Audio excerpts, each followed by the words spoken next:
This Torah class is brought to you by TorahAnytime.com.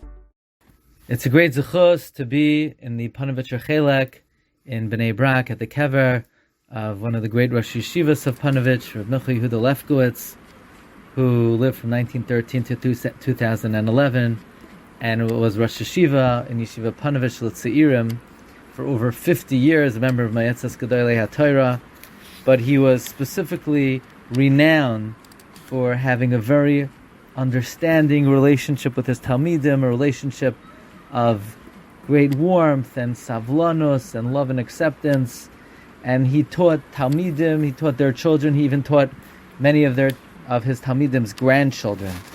Now amazingly, Rabbi Michel Yehuda was born to the second marriage of both of his parents, and his father was almost 80 years old when he was born. And he grew up in great poverty. In fact, his father already had children who lived in America, and they would send their father back in Europe, in the Russian Empire, and now Belarus. He would send his father 3 ruble, which was about $1 each month. And Rabbi Michel Yehuda's father would use 2 of the ruble to pay for Melamed for Rabbi Michel Yehuda, and the 3rd ruble to support his family. Reminiscent of the great Tana Hillel, who used such a large portion of his assets to be able to learn Torah.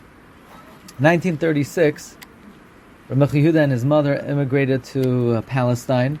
His father had already passed away. Amazingly, when Rabbi Michel Yehuda was bar mitzvah, he celebrated his bar mitzvah without his parents when he in the yeshiva. And he comes to Eretz Yisrael, and Rabbi Michel Yehuda was a Talmud in Vilna by Reb Shlomo Hyman. In fact, the 2 volumes, Kedusha Reb Shlomo, was put together by Reb Michel Yehuda Lefkowitz. And Reb Michel Yehuda learned in Chevron. He even had letters from Reb Chaim Oizer and Reb Shlomo Hyman that Reb Michel Yehuda would one day be mayor the world of Torah through his Chachma and through his Torah. Reb Michel Yehuda was very close with Reb Leib Chasman and Reb Yisrael Zalman Meltzer and with the Chazon Ish. In fact, there's an interesting story that the Reb Michel Yehuda was instrumental in saving the Chazon Ish Esroig. What happened? One time after Sukkot, the Chazon Ish gave Reb Michel Yehuda a packet of seeds that he used, that were taken from the Esroig the Chazon Ish used on Yom Tif. And Reb Michel Yehuda followed the advice of the Chazon Ish. He planted it, and amazingly, those seeds bore fruit. And the Chazon Ish would come and pick his esrog from the orchard, from the plant in Reb Michel Yehuda's yard. And the Stipler and other Gedolim also got their esrogim from there.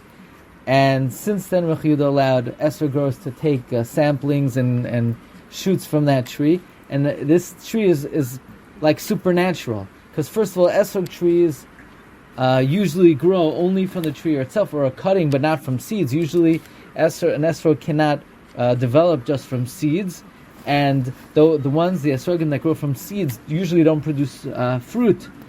And esrog trees usually last for about, they only produce fruit for about 5 to 7 years, and Rabbi Michel Yehuda's tree, which was planted from seeds, is still growing, and it's been growing for over 50 years. So we had this chus when we were learning the Igeres Hagra.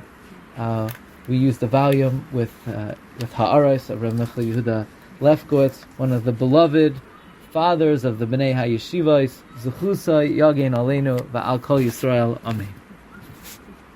You've just experienced another Torah class brought to you by TorahAnytime.com.